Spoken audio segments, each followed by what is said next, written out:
Meus irmãos, vamos abrir a palavra de Deus no Evangelho segundo Lucas, capítulo 21. Vamos ler do verso 26 ao 38. Lucas 1, 26 ao 38. Hoje, como esse é um dia festivo, a gente vai trazer uma mensagem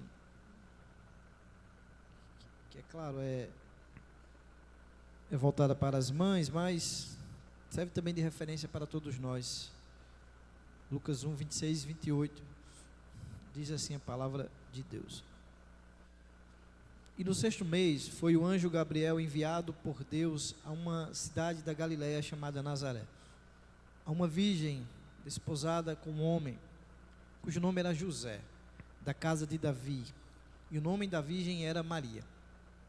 E vindo o anjo até ela, disse: Salve, agraciada, o Senhor é contigo, bendita és tu entre as mulheres. E vendo ela, turbou-se muito com a sua palavra. Deixa eu só mudar aqui a versão da minha Bíblia, que está na versão errada aqui. É porque a versão aqui era Almeida Corrigida e Fiel, aí estava bem estranho mesmo. Eu vou ler de novo, tá? NAA. No 6º mês, o anjo Gabriel foi enviado por Deus a uma cidade da Galiléia chamada Nazaré, a uma virgem que estava comprometida a casar com um homem da casa de Davi, cujo nome era José. A virgem se chamava Maria. E aproximando-se dela, o anjo disse: Salve, agraciada, o Senhor está com você. Ela, porém, ao ouvir esta palavra, perturbou-se muito e pôs-se a pensar no que poderia significar esta saudação. Mas o anjo lhe disse: Não tenha medo, Maria, porque você foi abençoada por Deus. Você ficará grávida e dará à luz um filho, a quem chamará pelo nome de Jesus. Este será grande e será chamado Filho do Altíssimo Deus. O Senhor lhe dará o trono de Davi, seu pai. Ele reinará para sempre sobre a casa de Jacó, e o seu reinado não terá fim. Então Maria disse ao anjo: Como será isto, se eu nunca tive relações com homem algum? O anjo respondeu: O Espírito Santo virá sobre você, e o poder do Altíssimo a envolverá com a sua sombra. Por isso também o ente santo que há de nascer será chamado Filho de Deus. E Isabel, sua parenta, igualmente está grávida, apesar de sua idade avançada, sendo este já o 6º mês de gestação para aquela que diziam ser estéril, porque para Deus não há nada impossível. Então Maria disse: Aqui está a serva do Senhor, que aconteça comigo o que você falou. Então o anjo foi embora. Senhor Deus, Pai, nós queremos te agradecer pelas ofertas depositadas, Senhor, pelos dízimos, que o Senhor possa continuar provendo aquilo que precisamos, que o Senhor possa continuar convencendo o nosso coração de que tudo é teu, Senhor. Dá sabedoria ao conselho desta igreja para administrar as finanças, sempre visando o avanço, a manutenção da tua obra, a proclamação do teu evangelho, Senhor. E agora nós queremos te pedir que o Senhor fale conosco, me usa como instrumento em tuas mãos, apesar de quem eu sou, mas que as palavras ditas sejam palavras vindas do alto, Senhor, para edificar a tua igreja, Senhor, e produzir frutos para a tua glória. Assim eu te peço e te agradeço pela oportunidade, em nome de Jesus, amém. Quando a gente pensa em algum personagem bíblico, por exemplo, como referência, se a gente pensar qual personagem é personagem em referência de sabedoria, possivelmente você pensaria em Salomão. Qual personagem referência de força? Sansão. Ter referências na nossa vida não é ruim. Nós temos as nossas referenciais. Pessoas são referências. Por exemplo, meu referencial de teólogo, certamente a igreja já deve saber, é Timothy Keller. Falo muito, inclusive a nossa nova série de mensagens será baseada num livro dele. Então, ter referências não é errado, e nós temos pessoas que são referências, apesar das imperfeições delas, porque todos nós somos pecadores, todos nós somos falhos, mas ainda assim, essas pessoas, elas, devido a um dom dado por Deus, elas se destacam em determinada área, e é possível termos referências de artistas, de digitais influencer, e tudo mais, de pastores, de teólogos, e não há problema nenhum. O problema é que as nossas referências poderiam ser realmente referências perfeitas. Poderiam ser perfeitamente morais. Poderiam ser perfeitamente aquilo que elas propõem a fazer sem nenhum erro. Mas o problema é que a natureza humana foi corrompida.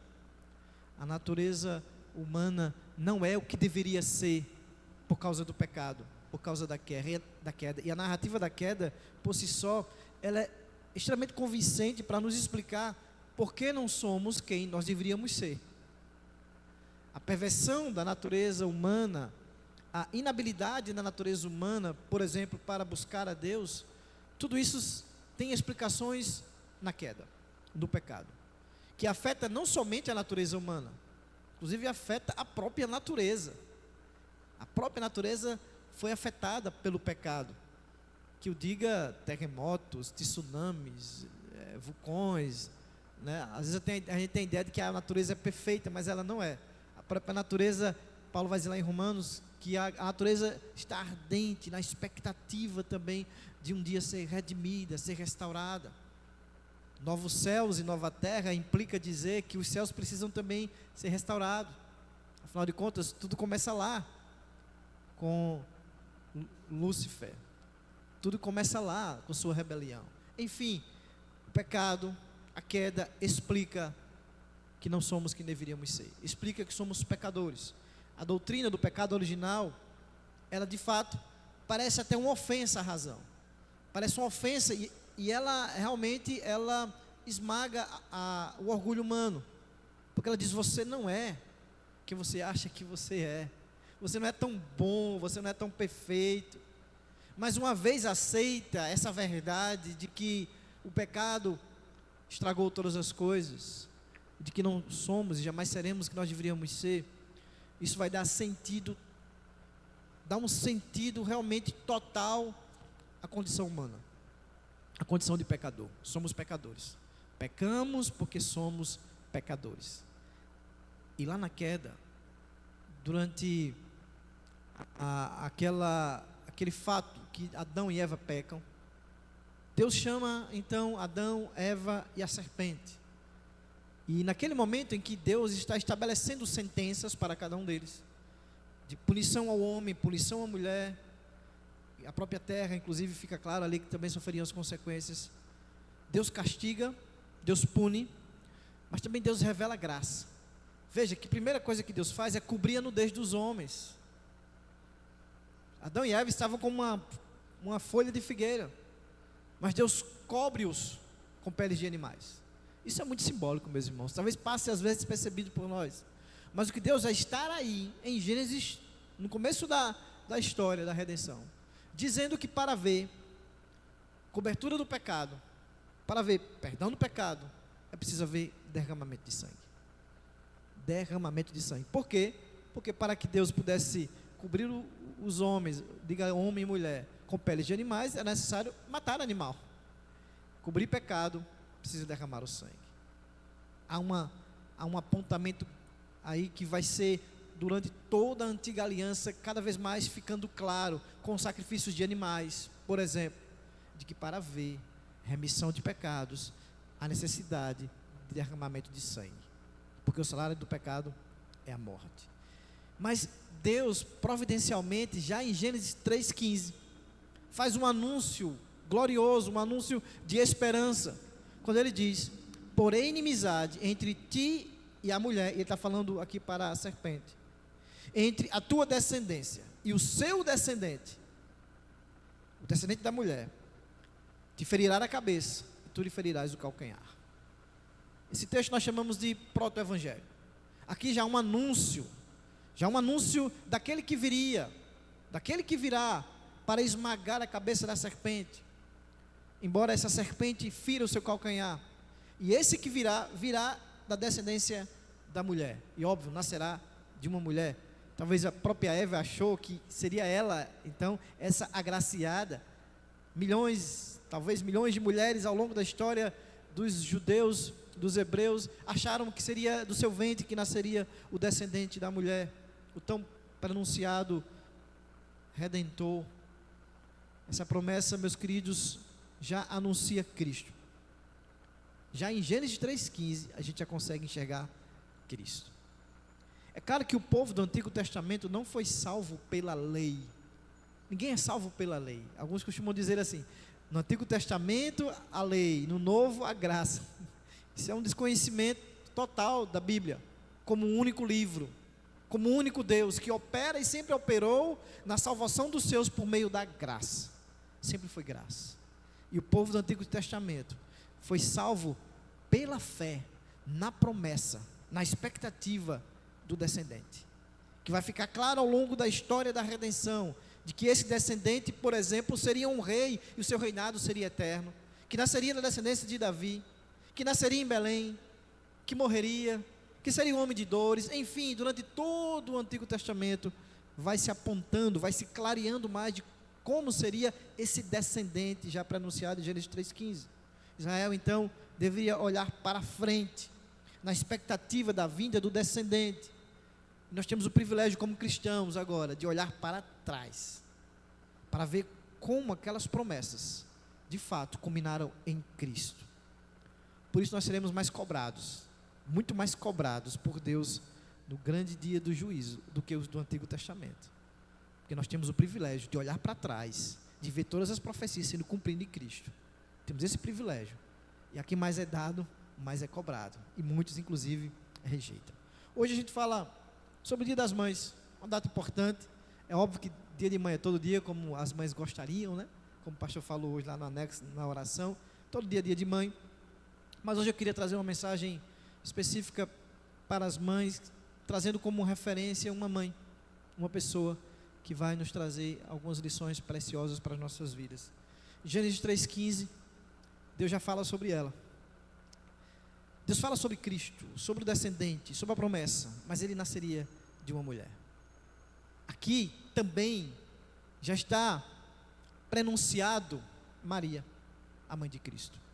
Embora ela tenha um papel secundário, mas fundamental também. Aquela que geraria o Salvador, aquela que geraria o descendente que esmagaria a cabeça da serpente.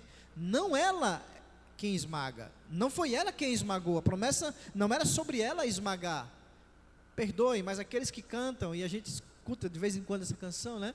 Maria passa na frente, esmaga a cabeça da serpente. É uma canção que não tem nenhum embasamento bíblico, porque a promessa não era sobre ela, era sobre o filho dela, aquela que geraria o descendente, e esse sim faria isso. Maria é uma das personagens bíblicas talvez mais desprezadas por nós evangélicos, ou por parte de alguns evangélicos, muito desprezada. Isso talvez porque ela é supervalorizada pelos católicos. Então, para nós fazermos um contraponto ao catolicismo, muitas vezes a nossa identidade como evangélico é fazendo sempre um contraponto ao catolicismo, como se tudo o que eles fizessem estava errado, e não está. É claro que em relação a Maria está. Então a gente prefere ignorá-la, a gente prefere às vezes até desprezá-la, talvez alguns insultá-la. Nós temos uma dificuldade de honrar essa mulher, que não era tão mulher assim, né? Quando houve esse encontro que nós lemos aqui. Ela vivia numa cidade de Nazaré. Possivelmente ela tinha entre 15 e 16 anos. Ela estava noiva. Estar noiva naquela cultura era meio que já estar casado, sem um ato sexual, mas havia um compromisso ali que durava 1 ano. Existia um termo interessante, que se José tivesse morrido durante esse ano de noivado, Maria era considerada uma mulher viúva virgem. Tão sério era aquele tipo de relacionamento de noivado. Aquele povo, inclusive da Galiléia, Nazaré, era desprezado por maior parte dos outros judeus. Lembram quando é dito a Natanael que Jesus era da Galiléia e ele diz: pode vir alguma coisa boa da Galiléia? Então, é nesse lugar, é nessa vila, cidadezinha, uma vila, podemos dizer assim, que Deus em sua graça escolhe uma jovem, uma pequena jovem, pobre, da cidade de Nazaré, da região da Galiléia, para ser a mãe do Messias prometido. Porque Deus não age, meus queridos, como nós esperamos, de acordo com as nossas expectativas. Deus às vezes nos confunde mesmo, e Ele escolhe assim, e a visita do anjo na vida daquela mulher vai bagunçar totalmente a sua vida, daquela mulher não, daquela menina, daquela adolescente, né? Então, mas antes da gente aprender algumas lições sobre Maria, eu queria rapidamente dizer algumas coisas sobre Maria também. Mas o que é que a Bíblia não diz sobre ela? Primeiro, a Bíblia não diz que Maria é a mãe de Deus. E eu queria explicar. Ela é, mas não é. Quando os católicos chamam ela de mãe de Deus, dá a entender que ela tem uma espécie de divindade em si mesma. Mas ela não pode ser a mãe de Deus ontologicamente, porque Deus não tem origem, Deus não tem mãe, então não tem como Maria ser mãe de Deus, não é? Deus sempre existiu, Maria não.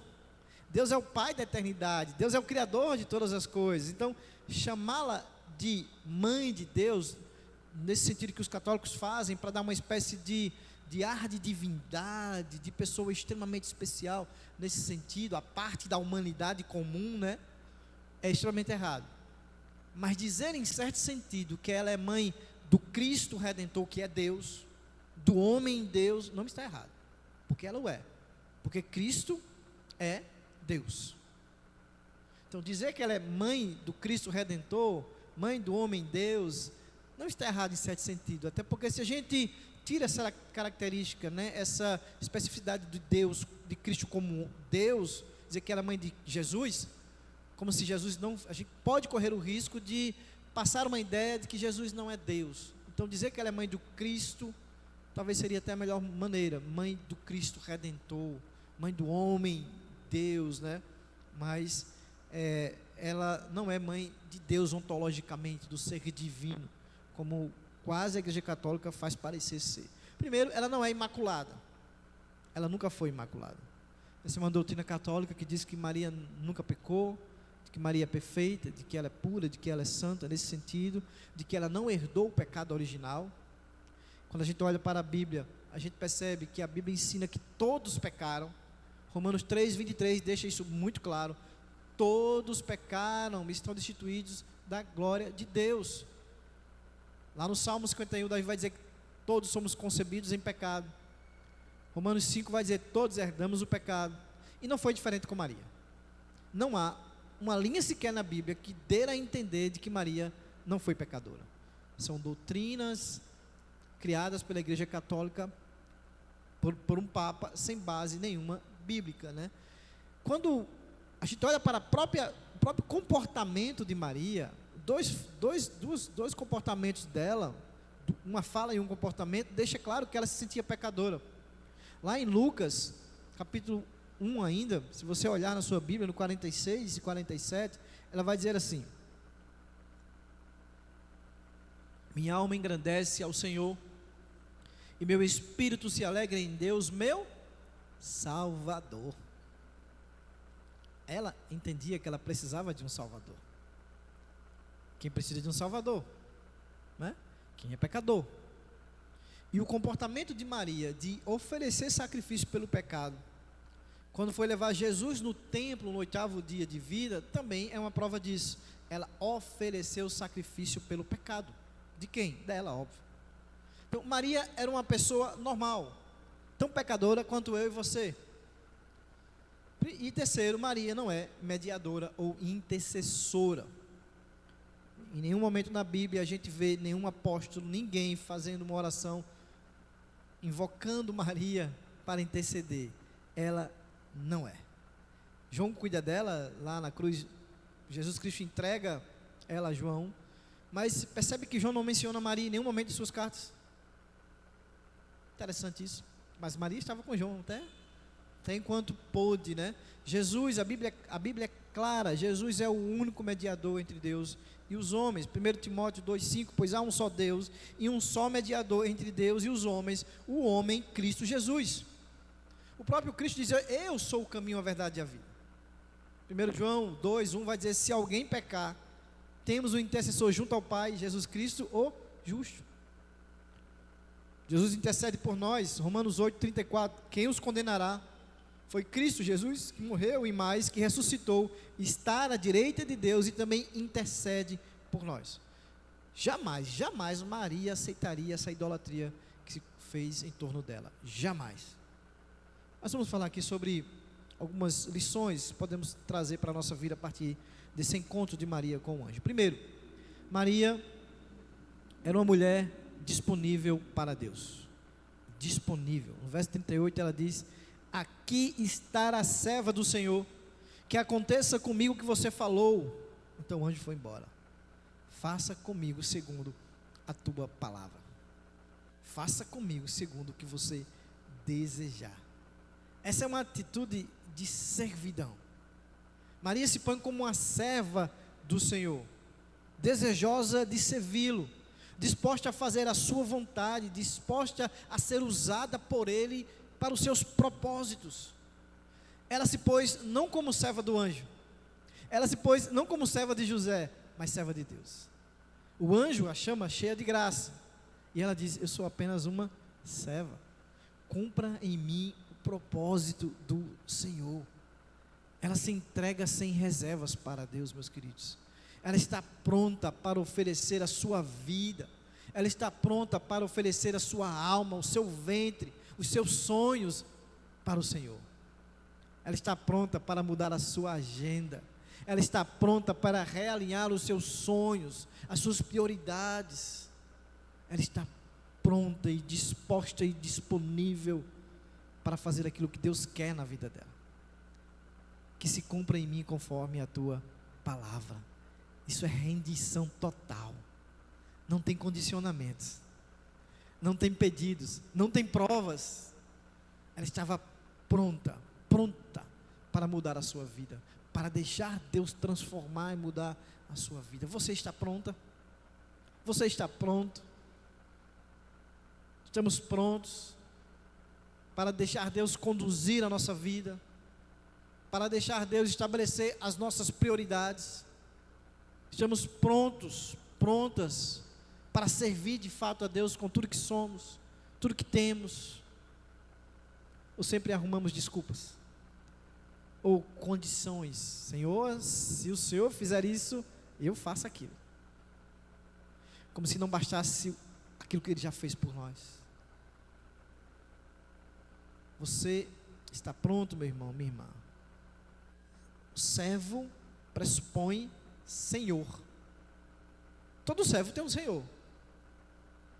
A grande pergunta é: quem é o meu servo? Desculpa, quem é o meu Senhor? Essa é a grande pergunta: quem é o meu Senhor? Porque nós queremos Deus, nós queremos Cristo como nosso Salvador, e é bom demais saber que em Cristo nós somos livres da condenação, saber que em Cristo nós temos segurança para a vida eterna, para o céu. Isso é muito bom. Mas poucos querem Cristo como seu Senhor. Poucos querem devotar a sua vida a Ele. Como Lutero já disse, eu sempre gosto de lembrar: somos como um cavalo, ou montados por Deus, ou montados pelo diabo. Não tem meio termo. Não tem meio termo. Se você está montado por Deus, suas prioridades serão as prioridades de Deus. Sua vida será uma vida de serviço a Deus. Se não, a sua vida será uma vida de serviço a si mesmo. Suas prioridades serão sempre as suas prioridades, e não as de Deus em sua vida. Obedeçam-lhes. Paulo vai dizer lá em Efésios capítulo 6: obedeçam-lhes não apenas para agradá-los, quando eles os observam, mas como servos de Cristo, fazendo de coração a vontade de Deus. Ou fazemos a vontade de Deus, meus queridos, ou Ele é o nosso Senhor, ou nós somos senhores de nós mesmos. Não tem para onde correr. Ou vivemos a nossa vida para fazer a vontade de Deus, ou para fazer a nossa, os nossos desejos, os nossos pensamentos. Olha Maria, o Douglas Carnelli falando sobre isso, ele vai dizer que a aceitação da vontade de Deus começou para Maria como um cântico em seu coração, porém terminou com uma espada em sua alma. A alegria de segurar nos seus braços uma linda criança acabou por levá-las aos pés de uma cruz. Maria diz: eis-me aqui, faz conforme a sua vontade. Maria é um exemplo de serva. Maria, segundo, é um exemplo de pessoa que está disposta a pagar um alto preço para obedecer. Maria estava disposta a pagar um alto preço para obedecer. Porque o chamado para servir a Deus não é necessariamente um chamado de privilégio, de sucesso, um chamado para o status. Não, meus queridos. Pelo contrário, muitas vezes na minha e na sua vida vai ser um chamado ao sofrimento. O sofrimento talvez vai ficar mais evidente em nossas vidas. Paulo vai dizer isso quando ele diz, lá em Filipenses 1:29, pois a vocês foi dado o privilégio de não apenas crer em Cristo, mas também de sofrer por Ele. Paulo convidando um jovem pastor Timóteo, ele diz, participa dos meus sofrimentos como bom soldado de Cristo. A pergunta não é se iremos sofrer, é quando sofrermos, existirá alegria. Quando sofremos, existirá alegria verdadeira em nós, por servirmos a um Deus, em meio a tanta dor e sofrimento, ainda restará a alegria de servir a Ele. Maria responde não com palavras, Maria responde com a vida. É como se o anjo estivesse dizendo para ela, alegra-se Maria, alegra-se porque você ouvirá o choro das mães de Belém, você ouvirá as mães de Belém lamentando a morte dos seus filhos, por uma perseguição que visava um menino, que você vai gerar. Alegre-se Maria, alegre-se, você será obrigada a viver no Egito, longe da sua casa, exilada daqueles que querem matar o seu filho, longe dos seus. Alegre-se Maria, alegre-se, você verá o seu filho sofrer e apanhar sob o chicote dos soldados romanos, injustamente.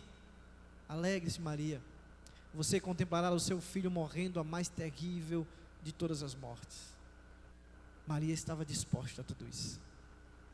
Eis-me aqui, faz segundo a sua vontade.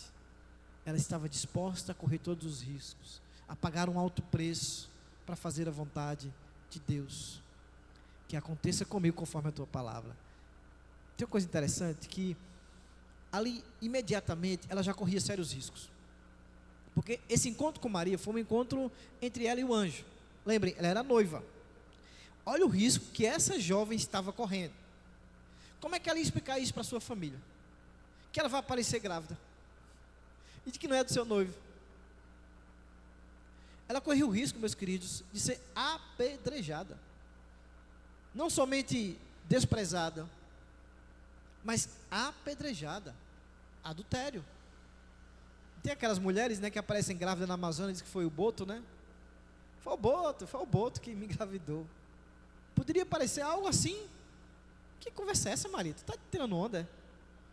Mas ela correu o risco, ela disse, não, faz em mim, Senhor, dê o que vier, estamos juntos, dê o que vier, eis-me aqui, Senhor, eu estou disposta a correr esse risco. Ainda hoje, meus queridos, obedecer a Deus tem um preço a se pagar, tem um preço, foi de graça, custou um alto preço, o filho, a morte do filho, e tem um alto preço para nós também, para aqueles que de fato não se escondem nessa geração, para aqueles que de fato querem passar despercebido onde estão como cristãos, há um preço a pagar. Às vezes é a perda de amizades, às vezes é não ser considerado uma pessoa simpática no trabalho, porque não entra nos conchavos, nas safadezas, às vezes é a rejeição, sim, daquelas pessoas que diziam ser seus amigos. Há um preço a se pagar, o preço da impopularidade muitas vezes, o preço de ser chamado de machista, misógino, enfim, por aí vai. O problema é que hoje em dia a gente não está tão disposto a pagar o preço, e a gente se esconde, e a gente quer passar despercebido, porque a gente não se entrega por completo a Deus, e diz, eis-me aqui Senhor, me usa como instrumento em tuas mãos, para defender a verdade do Evangelho, para ser uma presença fiel onde eu estiver, fiel a Ti, porque o que importa é obedecer a Ti e não os homens. Não queremos arriscar nossa credibilidade pregando coisas impopulares, anunciando uma mensagem que anda na contramão do mundo, na contramão da cultura. Mas se você ora o Pai Nosso, tome cuidado,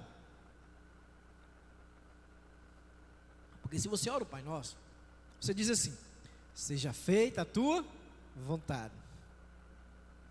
A gente ora o Pai Nosso, seja feita a tua vontade, mas na verdade a gente não está tão disposto a se entregar completamente à vontade de Deus. Seja feita a tua vontade, mas que a tua vontade seja a minha, viu Deus? Está tudo certo. Se a sua vontade for a minha, está tudo em paz. Estamos best friends. Maria se dispôs a ser uma serva. Maria, apesar daquilo que viria como consequência, se dispôs a obedecer. e Maria creu nas promessas. No verso 25, vai dizer: bem-aventurada aquela que creu, se hão de cumprir as coisas que lhe foram ditas da parte do Senhor. A primeira reação de Maria foi de surpresa, está lá no verso 29. Depois ela pergunta, ela tem uma sinceridade de pedir explicações. Mas finalmente no verso 38, meus queridos, ela se rende totalmente. E ela se rende, e ela não era a mais bem-aventurada, que bem-aventurada quer dizer mais que feliz, não porque estava se casando com o prefeito da cidade, não porque foi eleita a Miss Nazaré, a menina mais bonita da cidade, mas ela era bem-aventurada, conforme o Lucas vai escrever aqui, porque ela creu. Ela é mais que feliz porque ela creu, porque ela não duvidou das promessas de Deus em sua vida, porque ela entendeu que aquele que prometeu, de fato cumpriria. O escritor aos Hebreus, capítulo 10, 23, vai dizer: apeguemo-nos com firmeza à esperança que professamos, pois aquele que prometeu é fiel. Aquele que prometeu a mim e a você é fiel, meus queridos. Precisamos descansar nas promessas de Deus. Precisamos de fato nos lançar e descansar, pois aquele que prometeu é fiel. E nós temos o privilégio, como eu falei lá no início, de olharmos para trás e ver que todas as promessas dele foram cumpridas. Tudo aquilo que pré-anunciava Cristo, que apontava para Cristo, foi cumprido em Cristo. Nós temos esse privilégio de ter plena convicção de que aquilo que ele prometeu, ele vai cumprir. Jó vai dizer, lá no 42:2, bem sei que tudo podes, e nenhum dos teus propósitos pode ser impedido, nenhum dos teus planos podem ser impedidos. Esse é o nosso Deus, Deus que cumpre as suas promessas. E não é uma promessa de vida boa aqui, e não é uma promessa de me obedeça e você terá a melhor vida nessa terra. Essa é uma promessa que o diabo faz. O diabo tentou fazer com ele, lembra? Te darei todos os reinos. Essa é uma promessa diabólica. A divina não é assim. No mundo terei aflições, vocês serão perseguidos por causa da justiça do meu nome, mas tenha de bom ânimo, eu estou com você, e os perseguidos herdarão o reino. Essas são as promessas. A promessa de que um dia ele virá. E o escritor de Hebreus vai dizer: aquele que disse que virá, virá, e não tardará, ele virá. Essas promessas nós devemos nos apegar. A promessa de que não importa o que aconteça conosco, nós estamos seguros na obra de Cristo nas mãos do Senhor. A nossa salvação é certa, não por uma obra que façamos, mas porque estamos confiantes na obra daquele que tudo fez perfeitamente em nosso lugar, cumprindo a lei do Senhor, morrendo a nossa morte. Maria é uma ótima referência para nós, essa referência de serva, que se entregou, que estava disposta a servir, que assumiu os riscos, e que confiou no Senhor, se confiou nas promessas dele. Deus nos chama assim, homens, mulheres, para termos essa disposição de servir, apesar dos riscos assumidos, mas sempre confiantes naquele que prometeu. Às vezes serão caminhos pedregosos, serão. Às vezes serão caminhos cheios de obstáculos, serão. Correremos risco de sermos insultados, rejeitados, maltratados, correremos. Mas devemos confiar naquele que prometeu, aquele que disse que estaria conosco até a consumação dos séculos, aquele que disse que um dia voltaria e restauraria todas as coisas, e nós habitaríamos com ele para todo sempre, porque o descendente da mulher nasceu, meus queridos. Ele nasceu. O seu calcanhar foi ferido, possivelmente se fala sobre a morte. Ele morreu, mas ele ressuscitou. Ele venceu a morte. Ele resolveu o problema que tínhamos com Deus. Ele nos reconciliou com Deus. E aquele pecado que antes nos levaria para o inferno, e aquele pecado que nos perseguia e nos acusava o tempo todo de que nós somos incapazes de obedecer a Deus, e por isso não merecemos o seu amor, Ele pagou, Ele quitou. Todos os nossos pecados foram jogados no mar do esquecimento. Ele esmagou a cabeça da serpente. Ele venceu, e a promessa é de que um dia nós também venceremos. Venceremos. A igreja será triunfante. A nossa vitória será plena. Então, meus queridos, vale a pena. Vale a pena qualquer risco que você assume. Qualquer risco. Qualquer perda desse mundo. Porque as momentâneas perdas e dores deste mundo são incomparáveis com aquilo que está por vir. Incomparáveis com aquilo que Deus tem guardado para mim, para você. Confie nessa promessa. Se apegue nessa promessa, mas seja fiel. Fiel a Deus até o fim. Seja disposta a servir a Ele a todo custo.